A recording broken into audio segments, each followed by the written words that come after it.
Welcome to today's episode of Holistic Voices. We have a very exciting guest with us. For those of you just joining the podcast, we are Preslar Consulting. We specialize in helping health and wellness businesses scale their revenue. If you want to learn more how to take your wellness business to the next level, make sure to stick around. And if you're interested in a free growth consultation, just drop us the word growth in the DMs. Today's guest is Victor Brown, founder and CEO of Xcellent Life and the health tech innovation leader using AI and real-time human diagnostics to empower wellness.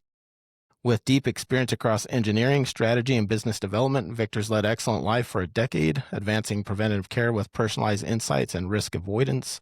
Victor, thanks for being here. To start off, could you just share a bit about your background and your story, what led you into the health tech space, and ultimately founding Xcellent Life? Sure. Before that, I got to thank you, Jared, for being on Holistic Voices. It's an amazing opportunity and really excited to be here.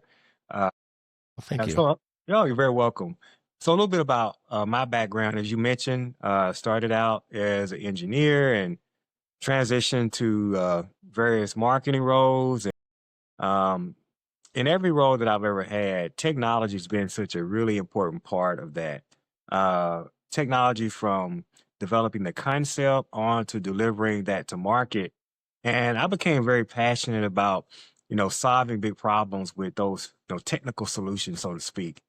And I had spent 20 years in the energy sector and thought I was going to retire in the industry. I had traveled up kind of the career chain and was compensated really well. And my subject matter expertise was software applications that protect critical infrastructure. So a lot of people, ask, how do you go from that to working in healthcare? Well, essentially, there's a very kind of profound moment where it made sense to make the transition. So when my dad was diagnosed with type 2 diabetes, I started getting more involved in his care and what was going on in healthcare. And what I recognized is that healthcare was completely broken. It made no sense to me.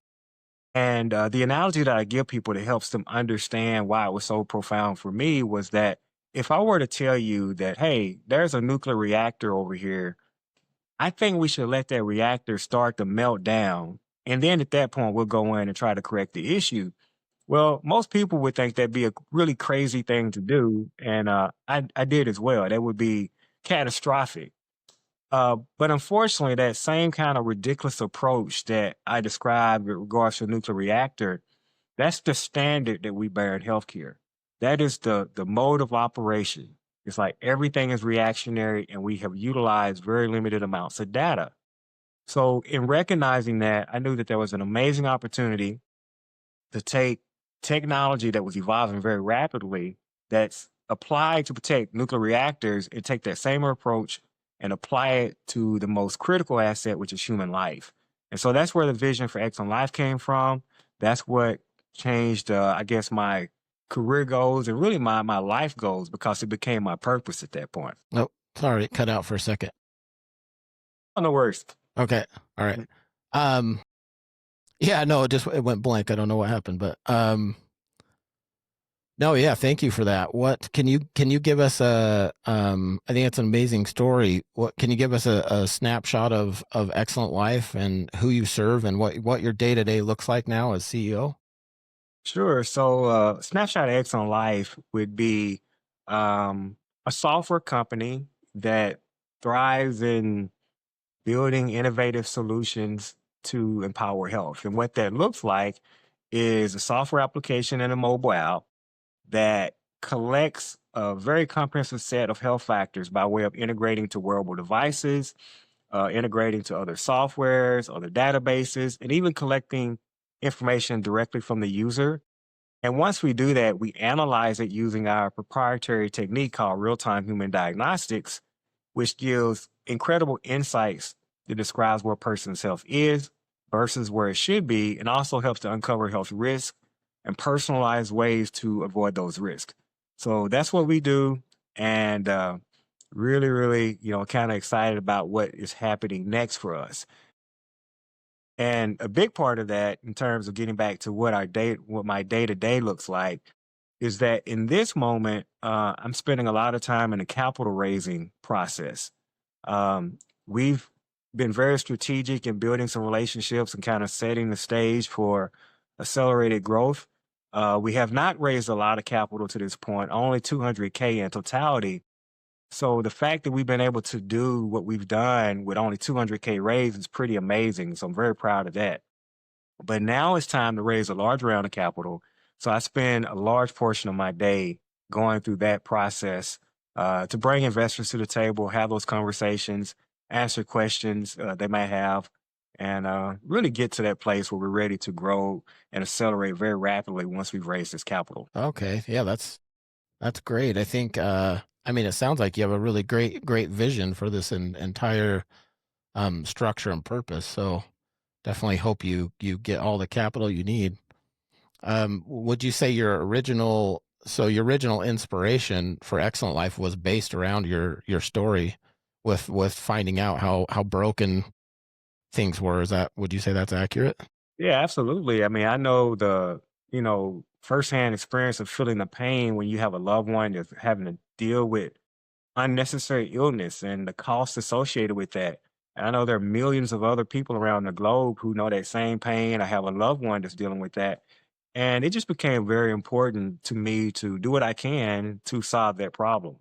And so, yeah, that is part of my purpose now, and that's an empowering feeling. That feeling has helped me get past some really challenging moments, which most entrepreneurs face. But I believe that when you're attached to your purpose and that's what you're chasing, it helps you navigate toward past those challenging moments. Yeah, no, I agree. I think that's very impactful. I want to talk a little bit, and I know I know this topic. There's a lot of mixed feelings around it with AI, and some people are afraid of it. And I've always, from day one, I've been amazed by it. I see. I guess I see all the potential. People, you can see positive and negative in anything, right? And unfortunately, there's and things can be used for good and bad, but where are you seeing the most meaningful convergence of AI and wellness healthcare right now? Sure. Well, we're really on the front end of kind of the adoption of AI. And what that means is that healthcare is going to look very different in the very near future. In the next 2 to 5 years, that front end of the adoption of AI is going to really accelerate. Today, you see a lot of AI being utilized for kind of administrative tasks, operational efficiencies, things that are very repetitive type tasks that help bring efficiency to organizations that are operating in healthcare. What you're going to see happen more is going to involve AI that essentially is being utilized in the clinical component of healthcare practice, diagnosis, understanding imaging and identifying problems in imaging and in all different facets of the clinical side of healthcare. And so that's a huge opportunity. Really excited about that. Certainly, there has to be the appropriate implementation of AI, but I believe that very thoughtful people are leading the charge, including Excellent Life and very thoughtful organizations, and that the outcome is going to be amazingly good. I agree. I think it's very fascinating. I think and just the potential, right? I think it's very fascinating, and because I know what this could lead to, and how do you think AI will reshape preventative care and everyday decision making over the next 12 to 24 months? Yeah, next 12 to 24 months. I'd say that if we're going to see a rapid kind of increase in the adoption of AI, but you're going to see a lot of agentic technology. And so, what I mean by agentic AI, agentic technology, is essentially AI that works very similar to like a person that's performing a very specific task. So with regards to health and wellness, if you think about, how your doctor will kind of evaluate you if you walk into the doctor's office and, do a quick check and give you an assessment, imagine having a doctor with you 24/7, and being able to be assessed 24/7 and providing feedback that's at a much more granular level of health than what we've ever had before. The impact of that is going to be a very preventative type an outcome. People will not be succumbing to illness that we now succumb to because we'll identify the signatures of those illnesses much faster. And that's going to be an amazing thing. Yeah, I mean, it sounds amazing. I don't know, I'm really looking forward to all of this and just seeing how it develops and again, like I know I keep saying it, but yeah, I find it fascinating. Um, what's going really well so far for Excellent Life at the moment? Yeah, I think for us, a lot of the strategic relationships that we have been building and kind of laying the groundwork is going really well. Like we just took on ownership of two patents. One of them was originally developed by Panasonic. The other one was originally developed by Nokia. And we did that by way of an exchange of, we took ownership of the patents. They took some equity in Excellent Life. So now we have the support of some very large organizations where they have a vested interest in seeing Excellent Life do well. As you mentioned in the conversation before we started kind of diving into the questioning session, our relationship with being a part of the LG Nova Coalition for Innovation is a really exciting thing as well because it allows us again to forge some relationships with some incredible thought leaders and leaders who are actively involved in healthcare. And so, yeah, again, just really the relationships that we're building is going incredibly well right now. Oh, that's awesome. I'm glad that it is because I think there's a lot of great stuff here. What would you say has been the most challenging? Has it been the fundraising? Yeah, without a doubt. It's definitely been the fundraising. It's a challenging time to raise capital now. There's some uncertainty in the market. And just with any kind of uncertainty, I think the investor community, they tend to be a little more conservative in terms of, how fast they write a check and the size of the check and just the process becoming a little more rigid. And understanding that with raising capital already being a very difficult thing, it is certainly not for the faint at heart. I'll say that. I I can imagine. What which metrics matter most for you this year? Oh, that's a good question. I guess I mean I have to think about that on the fly. So if I think about that on the fly, I'd say touch points to key stakeholders. Like for me, the outcomes that you get, a lot of times people celebrate the outcome, and which is great. I like to focus on celebrating the process. And so what that does for me is that if I know that I go through a certain process, then that gives me a higher probability of getting a certain outcome. I'll celebrate the process because process can be painful. So for me, if I know that there, 1,000 stakeholders I need to talk to en route to getting to something, that's the metric that I'll look at. How many people am I talking to? How, what does that look like on a day-to-day basis? What does that look like on a weekly basis? So whether it's an investor, whether it's a customer, it's those type of metrics that I think really build what I call organizational character. Like, are you willing to go through the process? Ah, yeah, I love that because I mean, a lot of people view it as the opposite, right? And they dislike the process or the journey, and they just want to get to the destination, right? And Yeah, obviously, it's a lot. yeah, And and it's just your it's a approach is challenging thing. Like everybody wants to celebrate kind of the scoreboard, which I mean, yeah, that's something to be proud of. But the reality is that the ebbs and flows of business doesn't allow for every moment to be a wonderful moment. And but every moment is a grind, and when you can learn to appreciate the grind and appreciate that process that is the right process to be going through, it allows you to get through those tough moments because you know the progress you're making just by way of the process you're going through. oh yeah, no, I love that. That's a great perspective.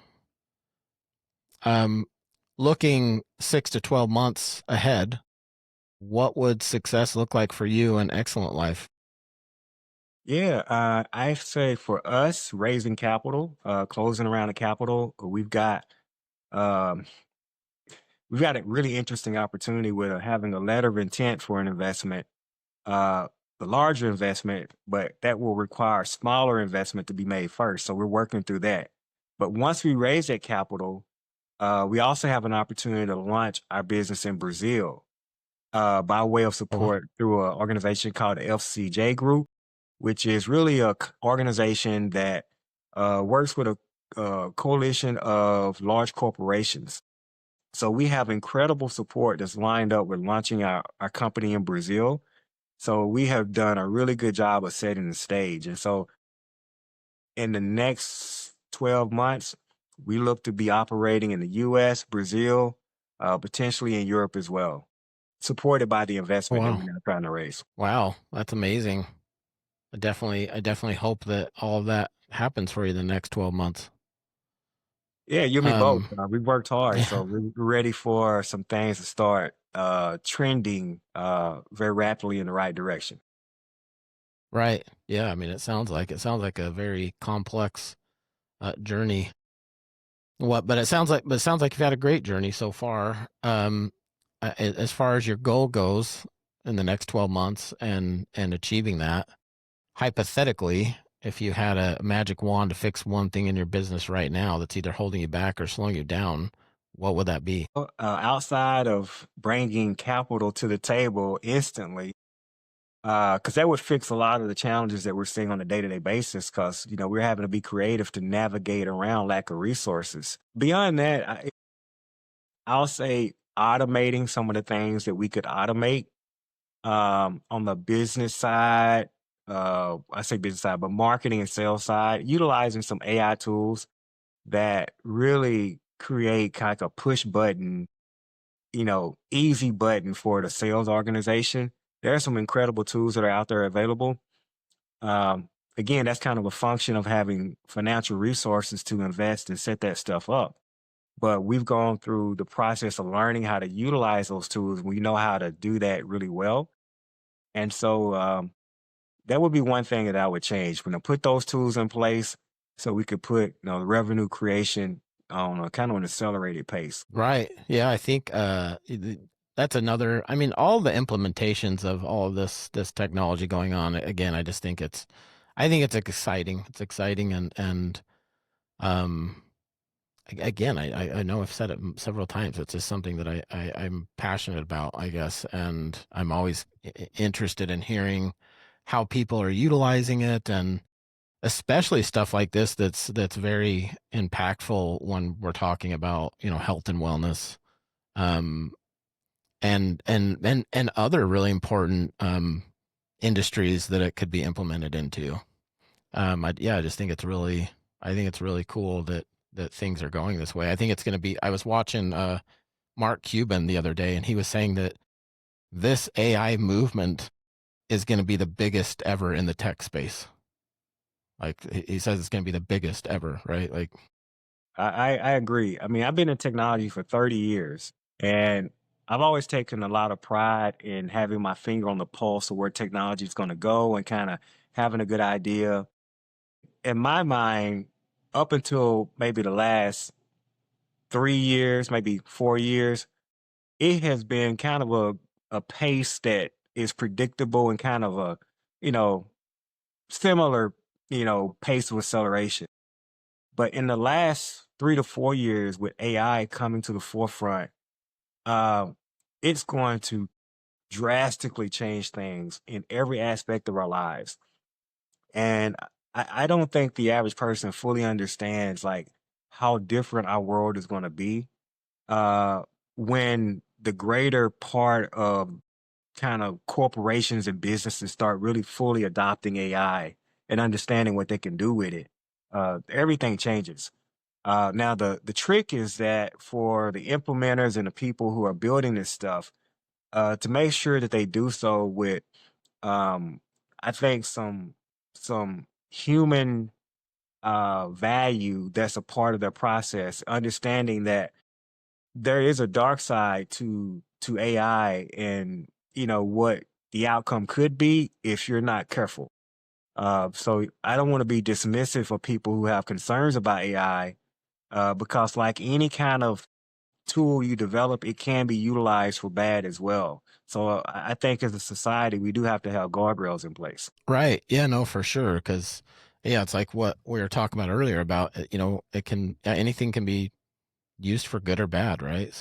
Indeed. Um, so yes. And, same thing with money, right? Money can be used to do great things and really bad things.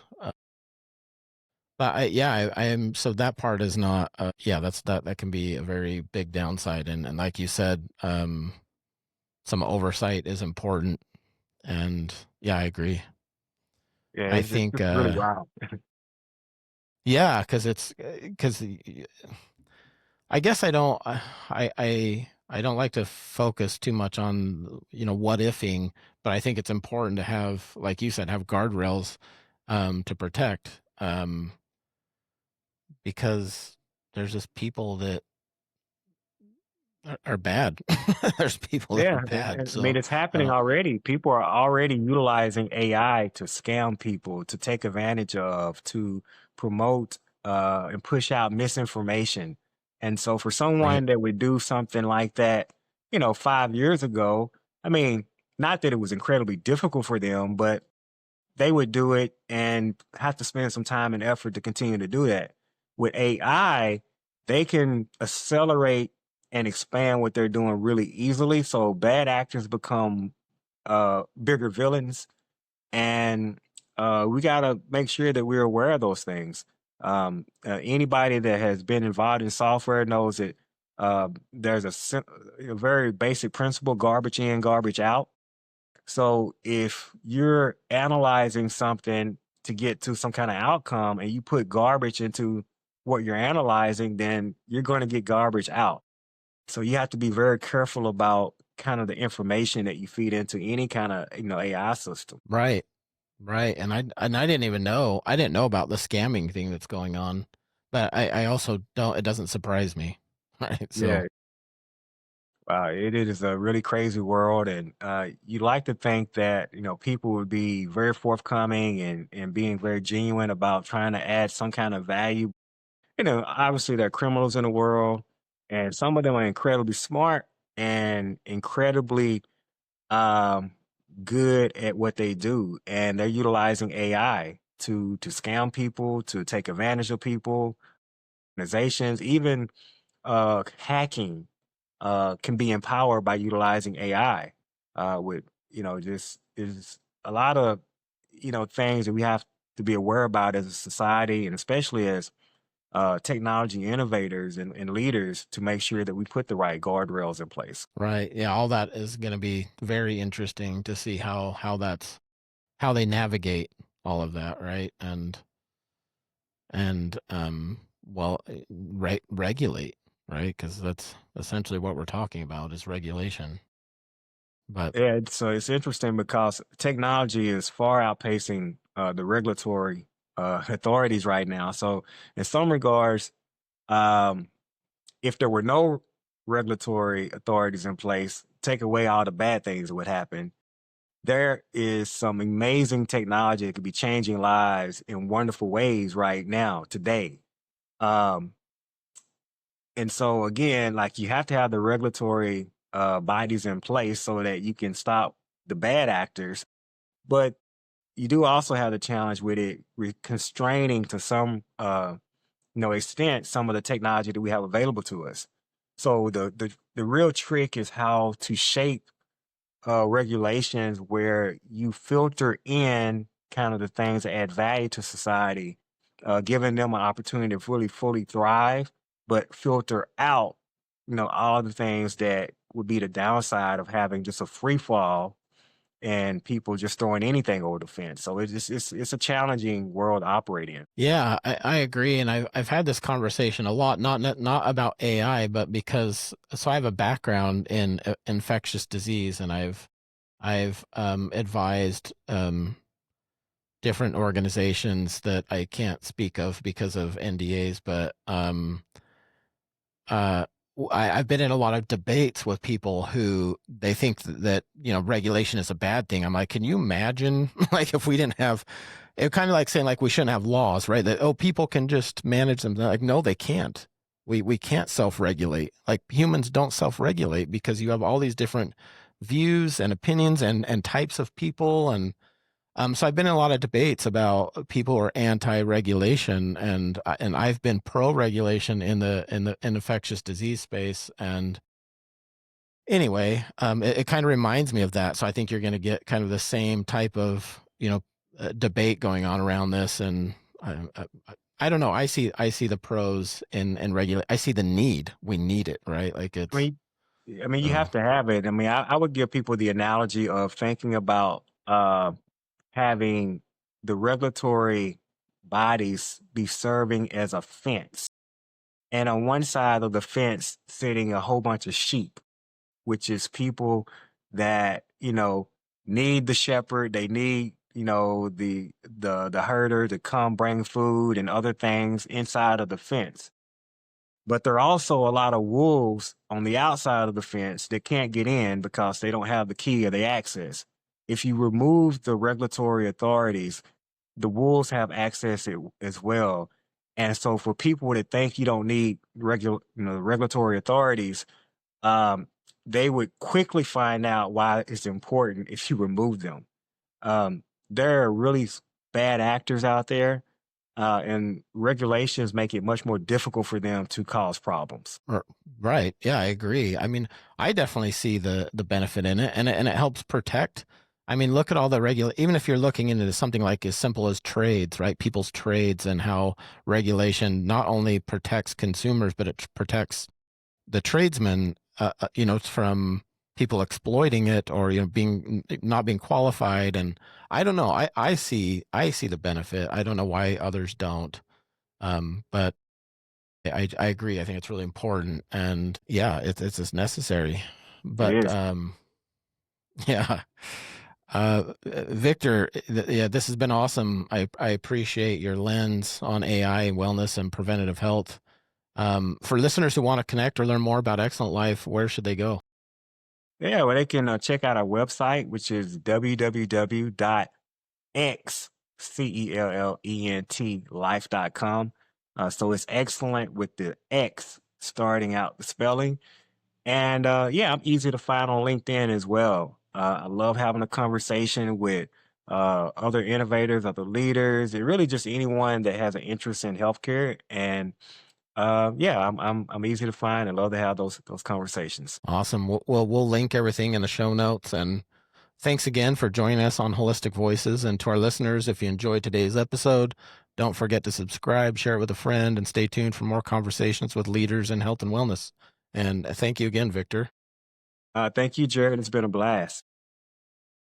I agree. I definitely wish you the best in your business and your ventures. Well, I will keep you updated, and we'll see how things go. We're looking at some really near term opportunities that we're pretty excited about. So stay tuned. Awesome. Thank you. Yeah, I'd love to reconnect. That'd be awesome. Let's do it.